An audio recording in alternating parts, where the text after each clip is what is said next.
Non veg செய்யாத நேரத்துலலாம் இந்த தேங்காய் பால் சாதம் செஞ்சுட்டு, இதுக்கு என்ன சைட் டிஷ் செய்யலான்னு சொல்லிட்டு ஒரே கன்ஃப்யூஷன். இந்த கன்ஃப்யூஷனே என் பையனுக்கு டைம் ஆச்சு சொல்லிட்டு அப்பளம் மட்டும் செஞ்சு குடுத்துட்டேன். அப்புறம் ஃப்ரிட்ஜ் ஓப்பன் பண்ணி பார்த்தீங்கன்னா, கொஞ்சம் கத்திரிக்காவும், குடை மிளகாவும் இருந்தது. சரி ஹஸ்பண்டுக்கு வந்து சிம்பிளா வந்து கத்திரிக்காவும், எனக்கு வந்து குடை மிளகா செஞ்சுக்கலான்னு பிளானு. பிரிஞ்சு செஞ்சிருந்தா கூட ரைத்தா வச்சு மேட்ச் பண்ணியிருப்பேன். ஆனா இந்த தேங்காய் பால் சாதத்துக்கு வந்து என்ன செய்றது சொல்லிட்டு ஒரே கன்ஃப்யூஷன். நீங்க என்ன காம்பினேஷன்ல சைட் டிஷ் செய்வீங்கன்னு சொல்லிட்டு எனக்கு சொன்னீங்கன்னா, ஃப்யூச்சர்ல வந்து எனக்கு ரொம்பவே யூஸ்ஃபுல்லா இருக்கும். மார்னிங் என்ன டிஃபன் பார்த்தீங்கன்னா வந்து இட்லியும் வந்து சிறுபருப்பு சாம்பார் தான். இது மார்னிங்கில சாப்பிடும்போது இதோட காம்பினேஷனே வேற லெவல்ல இருக்கும்.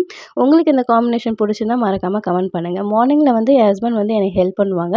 அப்போ ஒரு சில டாபிக்லாம் நாங்க வந்து பேசிப்போம். ஆஃபீஸ்ல நடந்த விஷயம் அந்த மாரி. இன்னைக்கு என்ன டாபிக் பார்த்தீங்கன்னா, இந்த காய்கறி கடை, சிக்கன் கடை, மீன் கடைலாம் வந்து லேடீஸே வந்து ஃபர்ஸ்ட்டு போய் வாங்கணும்னு நெனைக்கிறாங்க.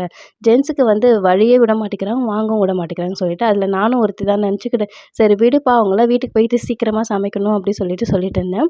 அப்ப அவரு பார்த்தாருங்க. அவரு ஒரு கேள்வி கேட்டாரு பாருங்க. அவ்வளவுதான், நம்மள முடிச்சு விட்டீங்க போங்க.